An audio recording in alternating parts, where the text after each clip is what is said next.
Señor, yo te doy gracias porque nos permites estudiar tu palabra, Señor, verso a verso, y porque podemos, a través de tu palabra, Señor, ser transformados. Ponemos este tiempo delante de ti, Padre, háblanos, te lo ruego en el nombre de Jesús. Amén.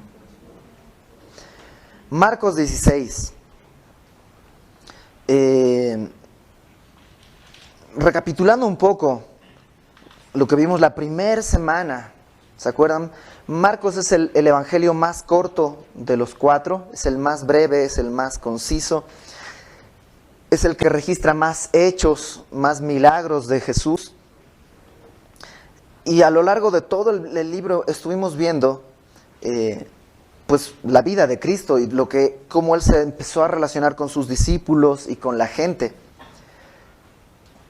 Es interesante porque muchas veces tenemos a los apóstoles en un pedestal de fe incalculable e inalcanzable, ¿no? Como si fueran seres totalmente especiales, y por eso Dios los escogió.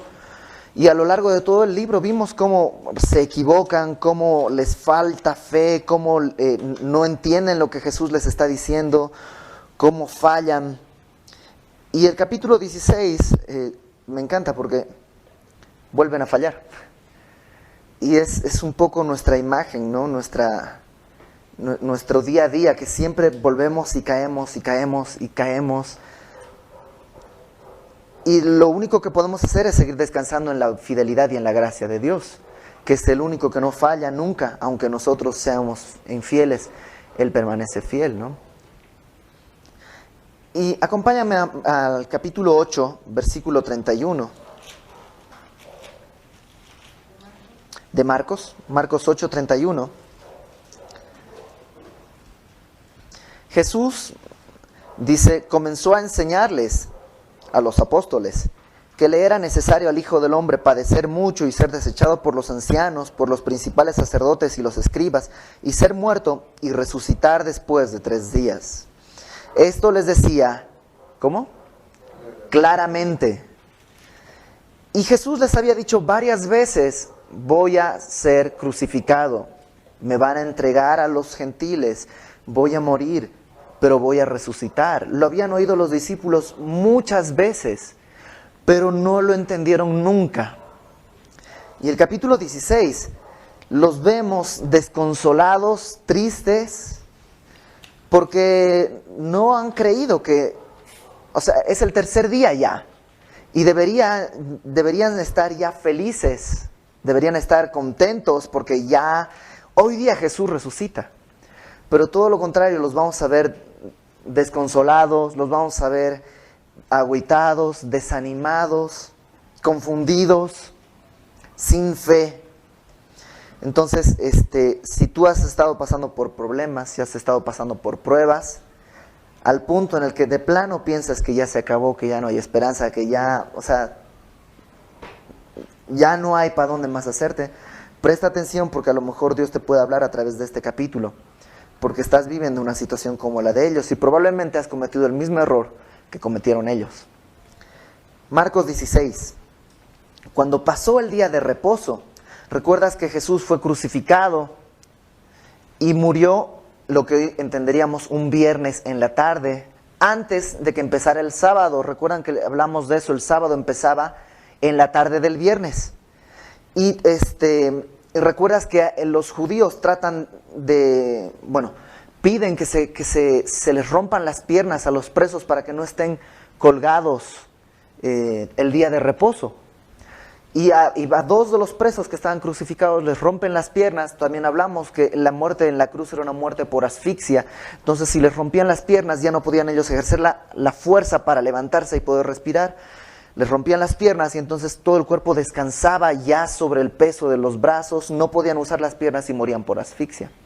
Y les rompen las piernas a 2 de los presos, pero a Jesús no, porque Jesús ya había muerto. Recuerdan, lo hablamos la semana pasada. Jesús no solo decidía todo en su vida, sino también decidió todo en su muerte. Él decidió en qué momento morir, algo que ninguno de nosotros puede hacer. Él puede hacerlo. Decidió: hoy, en este instante, ya cumplí todo lo que tenía que hacer. Padre, encomiendo mi espíritu en tus manos. Y decidió morir en ese momento. Él dijo: nadie me quita la vida, yo de mí mismo la pongo. Entonces, cuando pasó el día de reposo, toda la tarde del viernes, todo el día sábado, toda la noche del sábado, el domingo, por la mañana, muy temprano, sucede esto. María Magdalena, María, la madre de Jacobo, y Salomé compraron especias aromáticas para ir a ungirle. No iban a ir a momificarle, porque esa no era una tradición de los judíos, simplemente era una muestra de cariño, como hoy en día probablemente las personas que pierden a un ser, a un familiar, le llevan flores. En esa época se los ungía con aceite, se les, rociaba este aceite.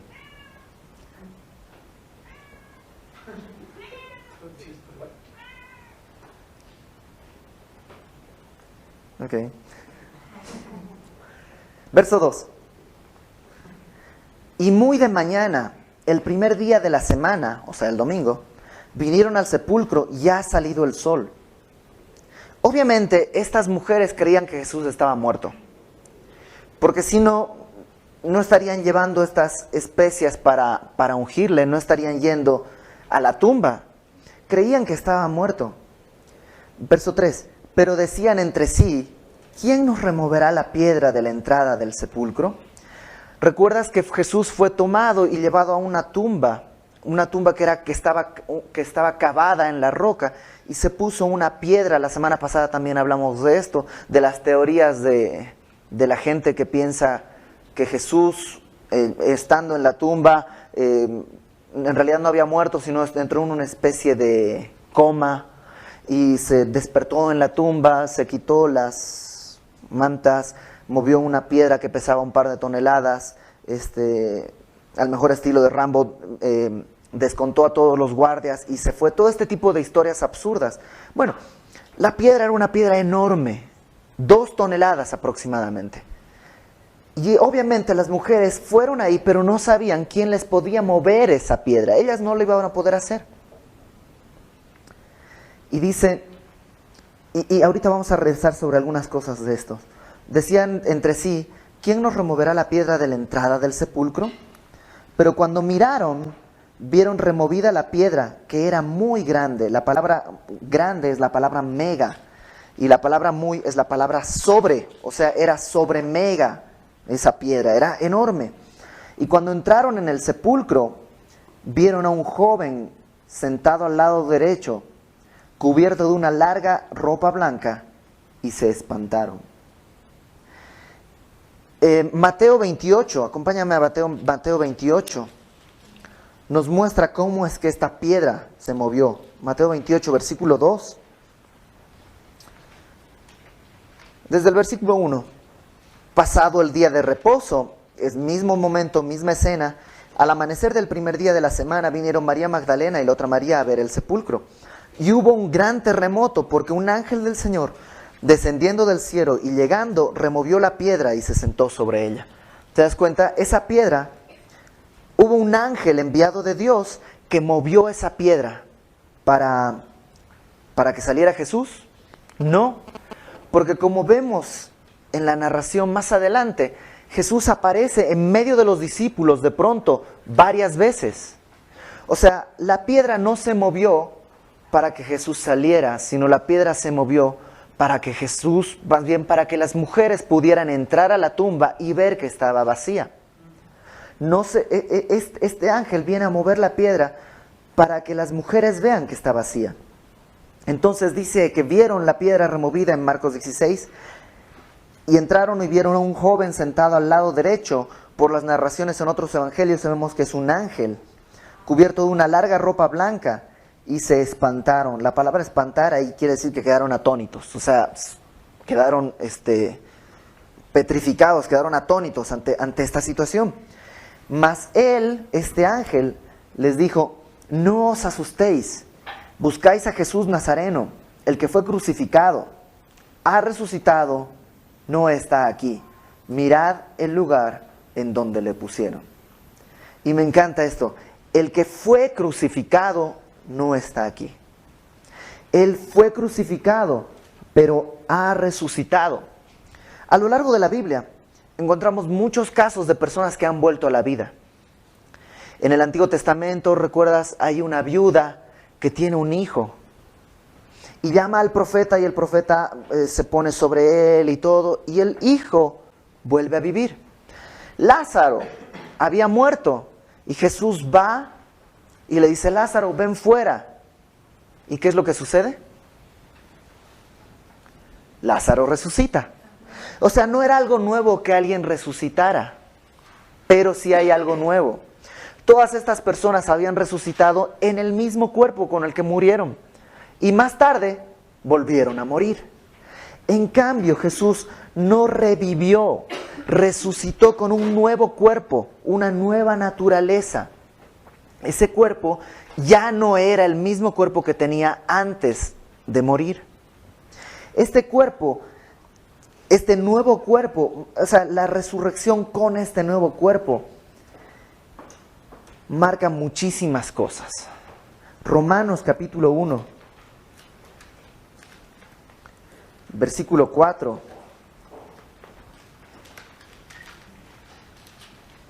Romanos 1, 4 nos dice, hablando de Jesús, que fue declarado Hijo de Dios con poder, según el Espíritu de Santidad, por la resurrección de entre los muertos.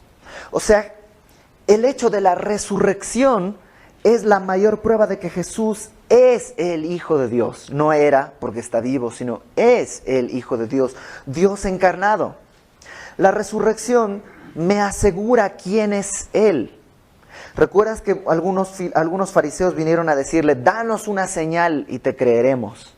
Y lo que Él dijo fue: a esta generación incrédula y perversa solo se le dará una señal, la del profeta Jonás. Que así como el profeta estuvo 3 días en el vientre del pez, el Hijo del Hombre estará en el seno de la tierra y resucitará. La resurrección es la prueba de que Jesús es quien dijo que era, el Hijo de Dios.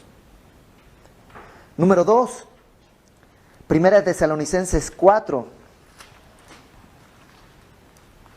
Primera de Tesalonicenses 4, versículo 14.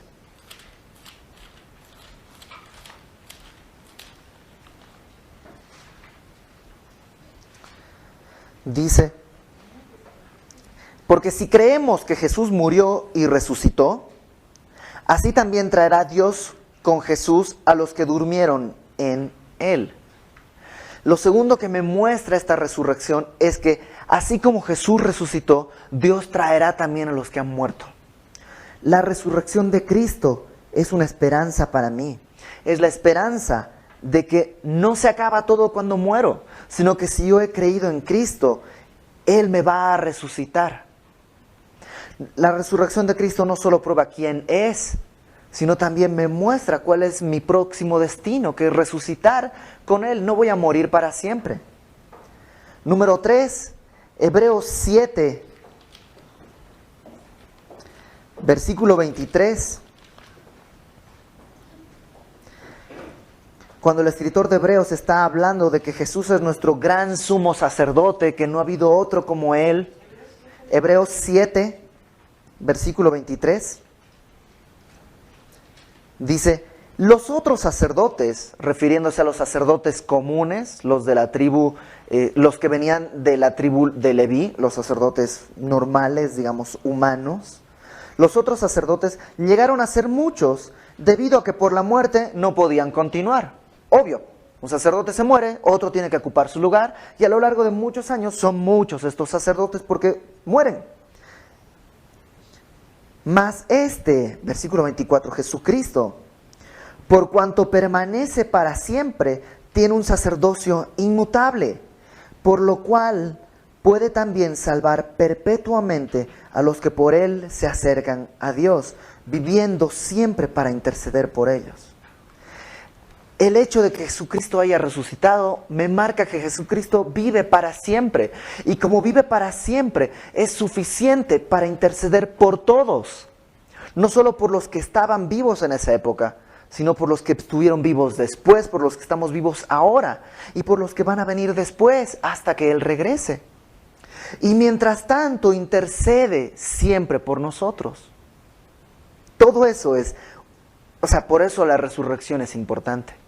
Un evangelio que no me predica la resurrección es un evangelio incompleto. A nadie le sirve un Mesías muerto. Jesucristo es el Mesías que se entregó, murió, pero resucitó. Si al evangelio solamente decimos que el evangelio es que Jesucristo murió por ti y no ponemos que resucitó, nos estamos perdiendo la parte de la mayor esperanza. Número 1, que Él es quien dijo ser. Número 2, que vamos a resucitar con Él. Cuando Él regrese a la tierra, vamos a resucitar. En el rapto se nos va a dar un nuevo cuerpo. Número 3, que Él intercede por nosotros por siempre. Y 1 de Corintios capítulo 15. 1 de Corintios capítulo 15, versículo 12.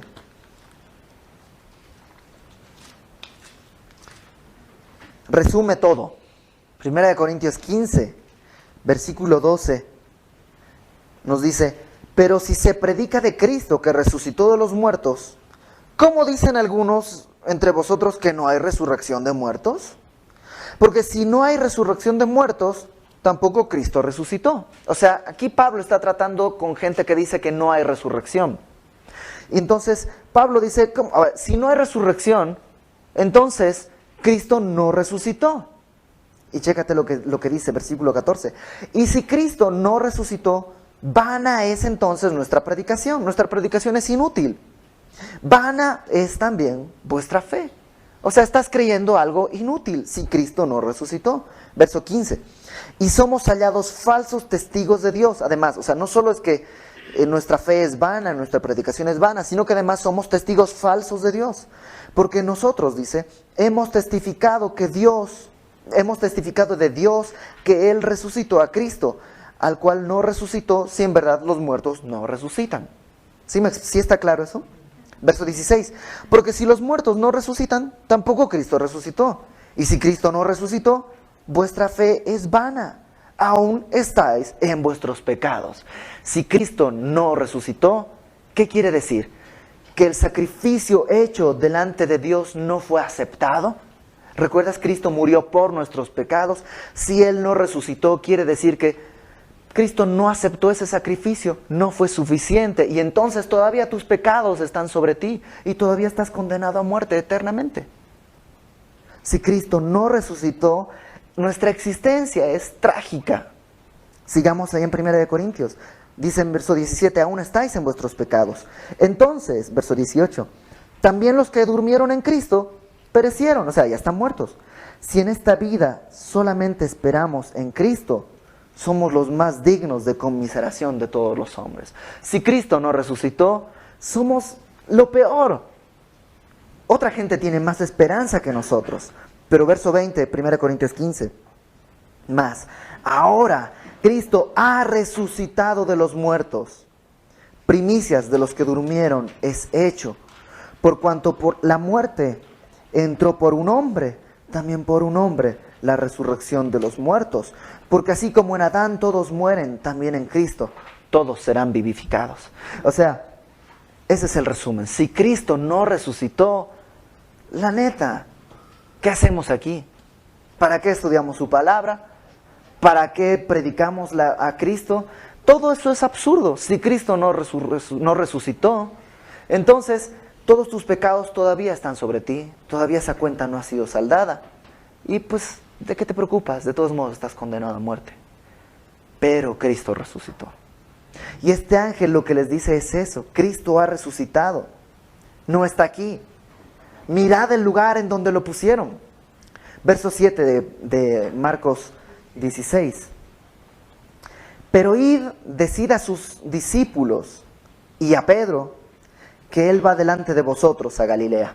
Me encanta. ¿Qué quiere decir esto? ¿Que Pedro ya no era uno de sus discípulos? No.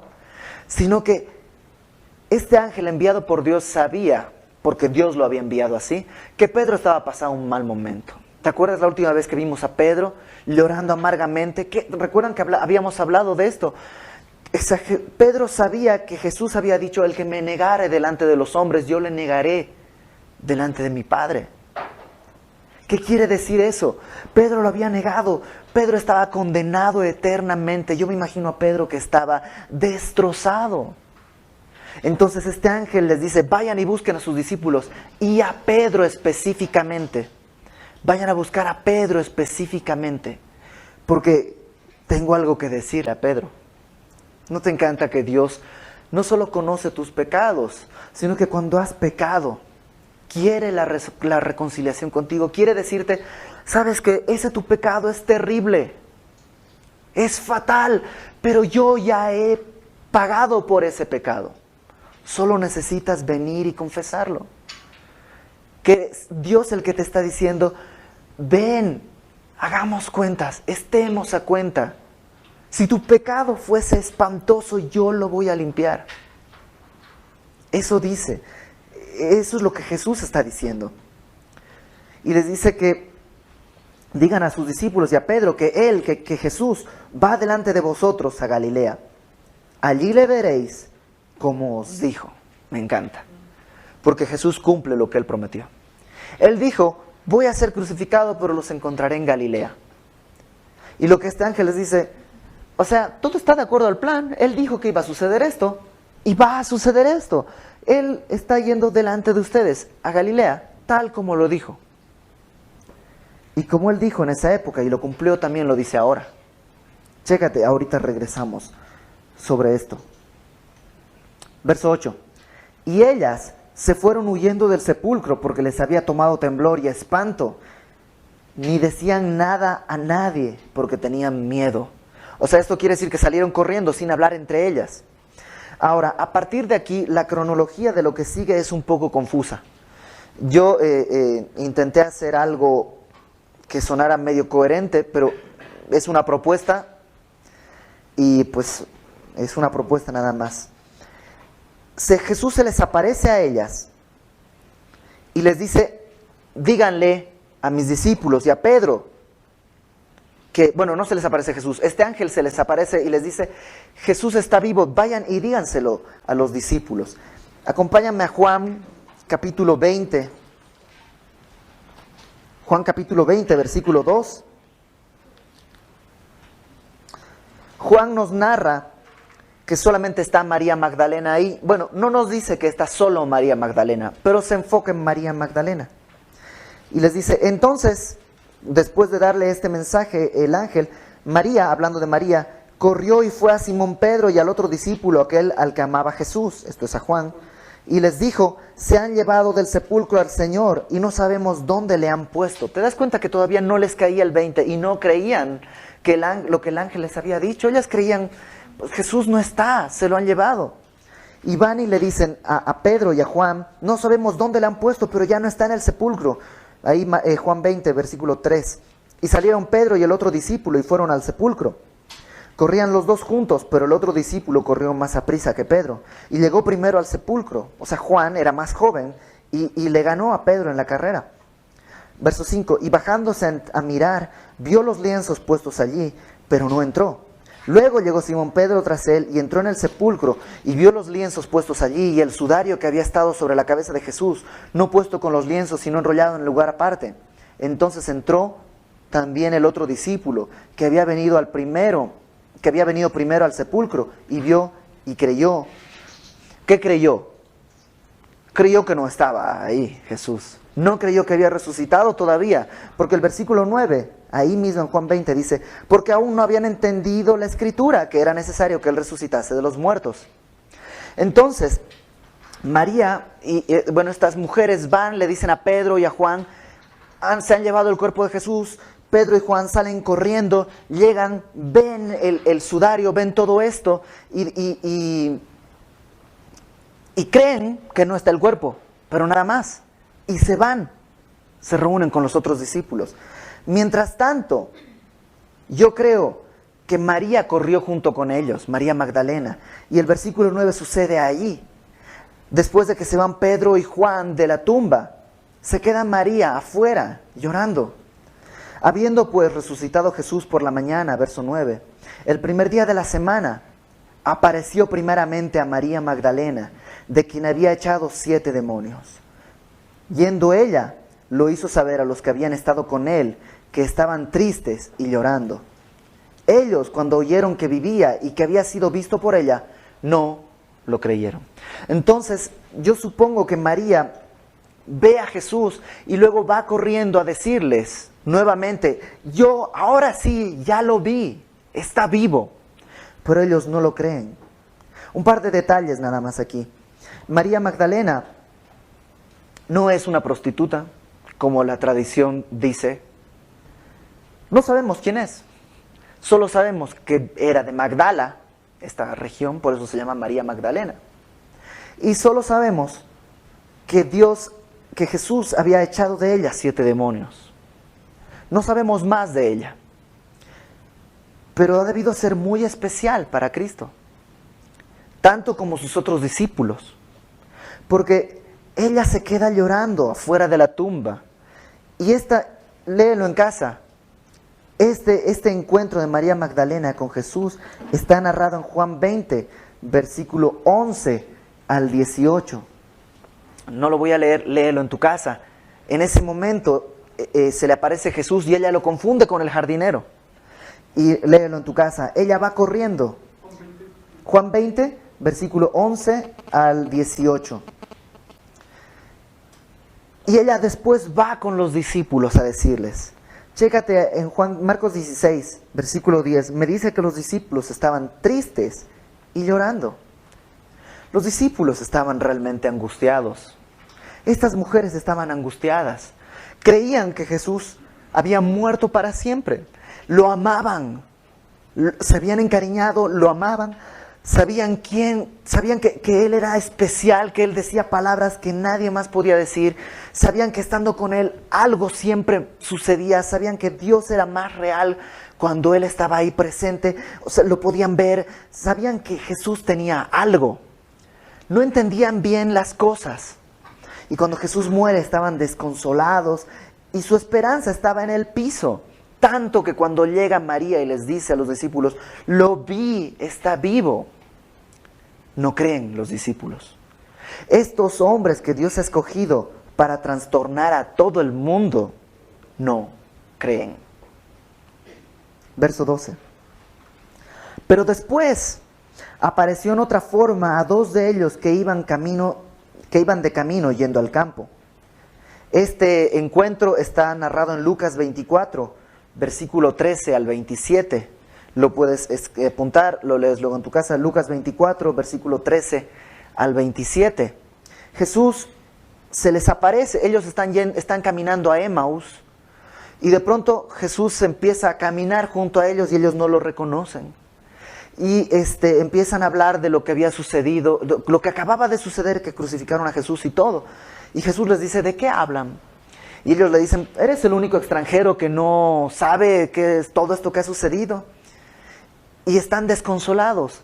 Y Jesús ahí les empieza a citar versículos de la Biblia y les empieza a citar pasajes y les explica cómo el Mesías tenía que ser desechado. Y luego llegan al pueblo donde iban a ir. Y Jesús dice la palabra, hace como que se iba. Así como que, ya me voy, ¿no? Y ya era tarde y ellos lo obligan, entre comillas, a quedarse con él, a cenar esa noche. Y mientras están cenando, Jesús parte el pan y ellos lo reconocen y dicen, ¡ah, es Jesús! Y Jesús desaparece de sus ojos.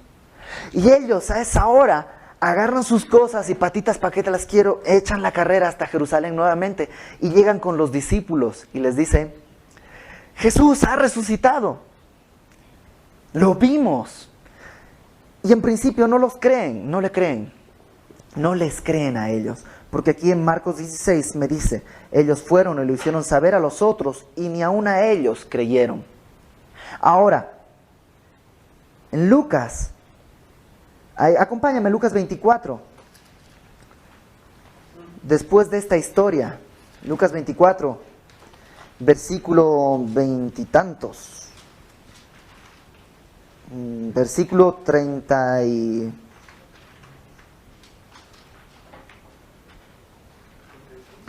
44.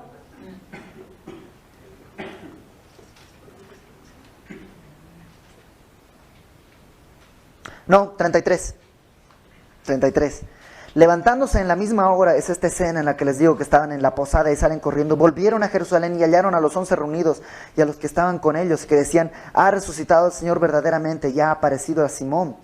Ellos contaban las cosas que les habían acontecido en el camino y cómo lo habían reconocido al partir el pan. De alguna manera, no nos muestra la Biblia exactamente cómo, y realmente no es importante saber cómo, pero Jesús también se le apareció a Pedro en particular. Pedro lo había negado y en algún momento Jesús se le aparece a Pedro, porque ahí cuando ellos llegan y les cuentan esto, probablemente llega Pedro y dice: yo también lo vi, y se le apareció a Pedro en particular. Primera de Corintios nos enseña, Primera de Corintios capítulo 15, nos dice que además se le apareció a más de 500 personas al mismo tiempo. Además se le apareció a Jacobo, su medio hermano. Jesús se les apareció a muchas personas, dándoles el consuelo, porque todos estaban realmente agüitados por todo esto. Verso 12 de Marcos 16. Verso 13, perdón. Ellos fueron y lo hicieron saber a los otros, y ni aun a ellos creyeron. Verso 14. Finalmente se apareció a los 11 mismos, estando ellos sentados a la mesa, y les reprochó su incredulidad y dureza de corazón, porque no habían creído a los que le habían visto resucitado. Jesús se les aparece a sus discípulos todos juntos en 2 ocasiones. La primera ocasión, no está Tomás, y se les aparece, todos lo ven y desaparece. Una semana después está Tomás ahí. ¿Recuerdas esta escena que Tomás había dicho que yo no voy a creer hasta que meta mis dedos en su mano y mi mano en su costado? Una semana después Jesús vuelve a aparecer en medio de ellos y le dice a Tomás: ok, Tomás, sé creyente. Muchas veces juzgamos a pobre Tomás diciéndole: eres el incrédulo. Pero por lo que yo veo aquí, ninguno creyó hasta que Jesús se le apareció. Ninguno. Lo que me llama la atención en Marcos 16 es que dice que estando sentados a la mesa, les reprochó su incredulidad y dureza de corazón. No les reprochó que lo hayan negado, no les reprochó que lo hayan abandonado, solo les reprochó su incredulidad y dureza de corazón. Tu incredulidad y tu dureza de corazón es lo que te impide ver a Jesús resucitado. Y vamos a revisar sobre eso al final. Porque no habían creído a los que le habían visto. Verso 15. Y él les dijo: id por todo el mundo y predicad el evangelio a toda criatura. El que creyere y fuere bautizado será salvo, mas el que no creyere será condenado. Jesús aquí, Marcos recuerda que es un resumen. Por otros evangelios sabemos, en Juan 21 nos muestra que ellos se regresan al mar de Galilea a pescar y Jesús nuevamente se les aparece ahí en Galilea, junto al mar. ¿Recuerdan? Está Pedro pescando de noche, no ha pescado nada. Jesús aparece en la playa y les dice: hijitos, ¿tenéis algo de comer? Y Pedro les dice: no hay nada. Y les dice: echad la red del otro lado. Y echan la red y empiezan a sacar muchos pescados. Y Juan se da cuenta y dice: es el Señor. Y Pedro, que siempre hace las cosas al revés, normalmente tú te quitas la ropa y te metes al agua, Pedro se viste con toda su ropa, se tira al agua, llega corriendo, nadando más bien, llega nadando hasta la playa y se queda parado con Jesús y no le dice nada y se queda así parado. Yo creo que, y ve a Jesús que estaba cocinando un pez. Y Jesús está parado en la arena, Pedro está parado en la arena, todo escurriendo, y llegan ya todos los otros discípulos y le dicen: oye, pues échanos la mano a los peces, ¿no? Sacan todos esos peces y tienen este diálogo, que en tu Biblia probablemente viene como la restauración de Pedro, en el que Jesús le dice: Pedro, ¿tú me amas? Y Jesús le dice: sí, Señor, te quiero. Pedro, tú me amas. Y bueno, todo esto, Jesús se les había aparecido durante 40 días. Marcos no nos cuenta todo eso, simplemente nos cuenta la última parte, cuando ya les da la gran comisión antes de ser ascendido al cielo.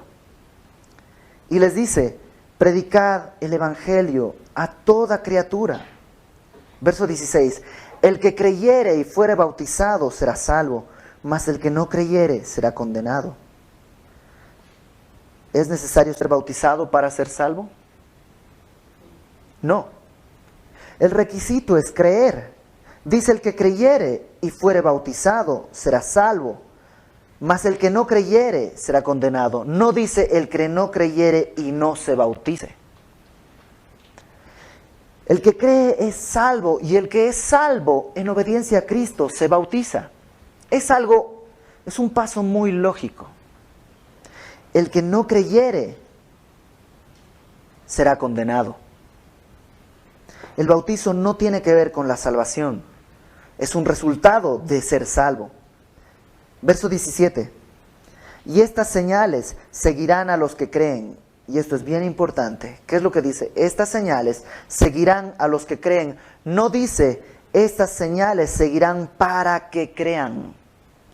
Las señales y los milagros no producen fe. Nunca. ¿Qué es lo que produce fe? La palabra de Dios. La predicación del Evangelio. El Espíritu Santo va cuando tú predicas el Evangelio. El Espíritu Santo convence a la gente de pecado, de justicia y de juicio. Es el Espíritu Santo, es la palabra de Dios, no los milagros. Las señales siguen a los que creen. Una vez que has creído, créeme, vas a ver milagros de todo tipo. De personas que estaban con cáncer y de pronto ya no están. De personas que no caminaban y ahora ya caminan. Y milagros cotidianos. Hace unos días, este es un milagro. Hace unos días no tenía un pantalón. Yo no me compro ropa hace como 4 años. Y no tenía pantalones limpios. Ya los que me quedan estaban sucios. Entonces lavé uno, lo colgué para que secara y Señor, que seque para mañana porque no tengo que ponerme. Entonces yo decía, Dios va a hacer un milagro y va a secar. Y no, al día siguiente estaba mojado, estaba muy mojado en la noche. No iba a secar durante la noche. Pero esa noche llega mi esposita y me dice, oye, ¿te mandan este pantalón? Y así, neta, sí, me dijo una persona que te lo regala, que si te queda, te lo quedes. Es este pantalón, dicho sea de paso. Y dije, no puede ser posible tan perfecto. Pero así es Dios, así es Dios. Y ese es un milagro, es una persona, es un amigo mío, una persona que estimo mucho. Pero no es una persona que, digamos, suele hacerme regalos. Y probablemente hay personas que podrían tener mayor necesidad que yo, a quien podía haberle dado o sea, no sé. Pero Dios lo puso así y es increíble. Y ahorita estoy con ese pantalón. Y estas señales van a seguir a los que creen, no para que crean. ¿Sí me explico? Yo sé que si tú platicas con cualquier persona que ya tiene un tiempo creyendo en el Evangelio, te va a contar muchas cosas que ha vivido. Tú has vivido estos milagros. Y así es a los que creen, no para que crean. Y estas son las señales. Y ahí dice algunas cosas. En mi nombre echarán fuera demonios. Eso lo hicieron, lo hizo Pedro, lo hizo Pablo, lo hicieron muchos en el libro de Hechos. Hablarán nuevas lenguas, sucedió en Hechos también. De pronto el Espíritu Santo vino sobre ellos y hablaron en lenguas que ellos no conocían. Ponte que si el Espíritu Santo fuera este momento y cayera el Espíritu Santo de esa manera aquí, unos hablarían francés, otros alemán, otros árabe, hablaban otros idiomas. Y la gente que estaba alrededor en Hechos, recuerdas en el día de Pentecostés, los escuchaba hablar en los idiomas que ellos, en sus idiomas natales. Sucedió. Tomarán en las manos serpientes, y si bebieren queso mortífera, no les hará daño. Sobre los enfermos pondrán sus manos y sanarán. Y todo esto sucedió. ¿Recuerdas a Pablo en la isla de Malta? Está metiendo unos leños al fuego y de pronto una serpiente viene y le pica. Y todos los nativos dicen, híjole, esa serpiente es mortal.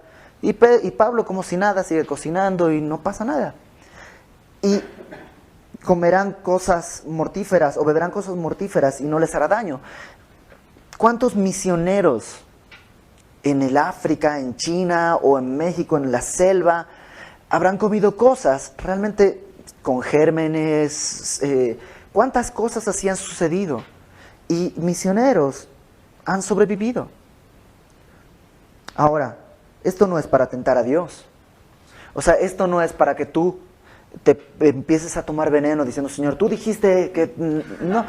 ¿Por qué? Porque esto no es para probar tu fe. Esto no es para probarte nada, ni para probarle nada a nadie. ¿Para qué es esto? ¿Cuál es el contexto? El contexto es la predicación del Evangelio. Si Dios te manda a predicar el Evangelio a la sierra de Chihuahua, créeme, Dios va a hacer todo lo necesario. Puede que tu carro se estrelle y caiga de algún barranco, pueden pasar 1000 cosas. Y si Dios te está enviando, Dios te va a proteger. Pueden picarte mosquitos, alacranes, serpientes, pueden darte veneno. Pero si Dios te está enviando en esa misión, Dios va a honrar su palabra. Y ninguna de esas cosas va a suceder. ¿Sí me explico? Esto no es un circo de milagros, es la predicación del Evangelio y Dios respaldando la predicación del Evangelio. De eso se trata. ¿Cuál es el fin? Que todos sepan que Jesucristo murió y resucitó.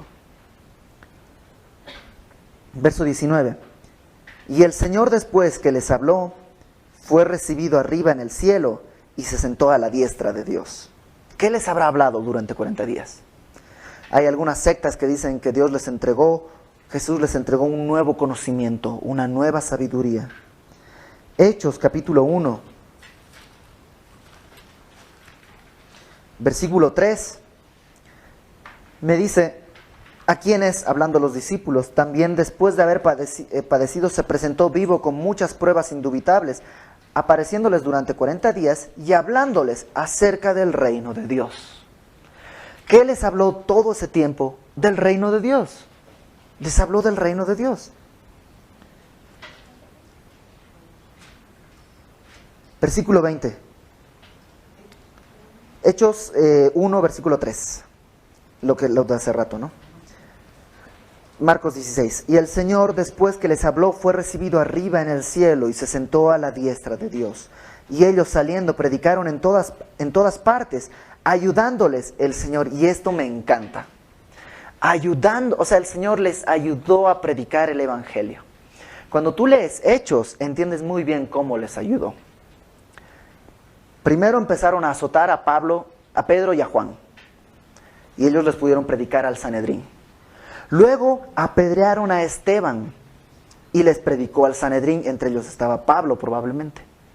A partir de que mataron a Esteban, empezó la persecución por todo Jerusalén, y ellos tuvieron que irse hacia Samaria, y luego hacia afuera de Jerusalén, hacia todo el mundo.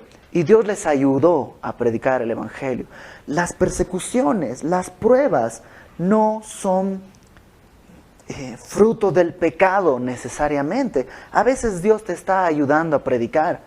Tú a lo mejor has estado orando, Señor, quiero que mi familia venga al conocimiento de tu gloria. Y de pronto te enfermas con una enfermedad muy grave. Y tú dices, Señor, ¿dónde estás? Te está ayudando a predicarles. Porque cuando tú estás en una prueba así y tu fe es verdadera y es real, la gente alrededor tuyo, tu familia va a decir, ¿por qué todavía crees en Dios? ¿Por qué no estás destrozado, tirado en el piso? Dios te está ayudando. Y a través de pruebas y a través de persecución, Dios les ayudó a predicar el Evangelio. Predicaron en todas partes, ayudándoles el Señor. Y confirmando, ¿qué cosa? La palabra con las señales que la seguían. ¿Te das cuenta? Siempre las señales siguen a la palabra. Siempre la fe viene primero y los milagros vas a verlos después. Un milagro no produce fe nunca. Amén. ¿Sabes qué? Rápidamente. Hay dos tipos de personas. Los que creen y los que no creen. No hay tres. No hay los que creen, los que lo están pensando y los que no. Hay solo dos. Los que creen y los que no creen. Si tú estás en un momento de tribulación, si de pronto piensas que ya de plano no sé para dónde hacerme, probablemente es tu incredulidad lo que está estorbando que veas a Cristo resucitado. Jesucristo va a hacer las cosas como dijo, ¿te acuerdas? ¿Te acuerdas? Él va delante de ustedes a Galilea, como lo dijo. Y Él cumple las cosas como lo ha dicho. ¿Qué cosas ha dicho? Todas las cosas ayudan a bien a los que aman al Señor. Él ha dicho, he aquí yo estoy con vosotros todos los días hasta el fin del mundo. Cuando te sientes del todo abrumado, a lo mejor es que no estás creyendo lo que Él dijo. ¿Y qué hago para poder creer? Número 1, como estas mujeres, levántate muy temprano y busca al Señor, temprano. Número 2, estas mujeres fueron y mientras iban decían, ¿quién nos va a mover la roca? Para ellas era imposible mover la roca. Ellas solo podían ir. Dios se encargó de mover la roca. O sea, tú ve a Cristo. Él va a hacer lo que Él y solo Él puede hacer. Tú solo tienes que hacer lo que puedes hacer, que es acercarte a Él, creerle a Él. Él va a hacer las cosas como Él dijo que las iba a hacer. Y de eso se trata el Evangelio, y de eso se trata tu vida mientras estés aquí, de predicar el Evangelio, de decirle a la gente alrededor tuyo que hay una buena noticia. Porque así como tú estás en problemas a veces, imagínate a la gente que no conoce de Cristo. Porque tú tienes esperanza. Tú sabes que lo peor que te puede suceder es la mejor noticia. Lo peor que te puede suceder es que te mueras. Y no hay una mejor noticia que esa. Porque te mueres, ¿y a dónde vas? A los brazos de Cristo. En cambio, la gente que está afuera no tiene esperanza. Para ellos, todo se acaba en frente de sus ojos. Lo que está en sus ojos es lo que existe, es lo que hay. Y Él nos envió a predicar el Evangelio. Y no te preocupes, mientras estés predicando el Evangelio, Dios va a hacer señales para confirmar su palabra. Pero predica su palabra. Porque no va a confirmar otro Evangelio. No va a confirmar otra palabra. Es su palabra y es su Evangelio. Estas buenas nuevas. Y el Evangelio es sencillo. Jesucristo, Dios hecho hombre, vino a la tierra.